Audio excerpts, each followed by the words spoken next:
रात के 9 बजे पति ऑफिस से घर आया। पत्नी ने आते ही उससे लड़ना शुरू कर दिया क्योंकि वह उसे पसंद नहीं करती थी। पति ने कहा, मुझे खाना तो दे दो, बहुत भूख लगी है। पत्नी बोली, खुद जाकर खा लो, मुझे नींद आ रही है।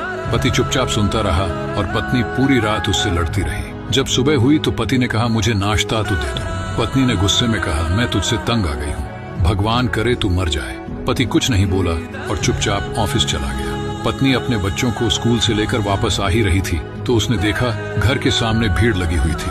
वह करीब पहुंची तो देखा उसके पति की लाश घर के सामने पड़ी हुई थी। उसके ऊपर कयामत सी आ गई। मन में सन्नाटा सा छा गया। लोग आपस में बातें कर रहे थे कि कार से उसका एक्सीडेंट हुआ है। पत्नी जोर से चीखने लगी और चिल्लाने लगी कि मनोज उठ जाओ, मैं अब तुमसे कभी नहीं लड़ूंगी, तुम्हें कुछ नहीं कहूंगी, मुझे कुछ नहीं चाहिए। उठो मनोज, तुम्हें भूख लगी थी ना, चलो मैं खाना देती हूँ, मुझे छोड़कर ना जाओ, उठ जाओ। लेकिन मनोज कैसे उठता, इसे तो उसकी बद्दुआ ने मार दिया था।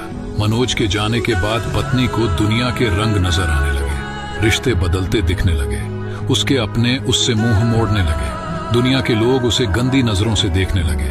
फिर कुछ दिनों में उसे उसका घर भी छीन लिया गया। जो हिस्सा उसका बनता था ससुराल वालों ने उसे दे दिया।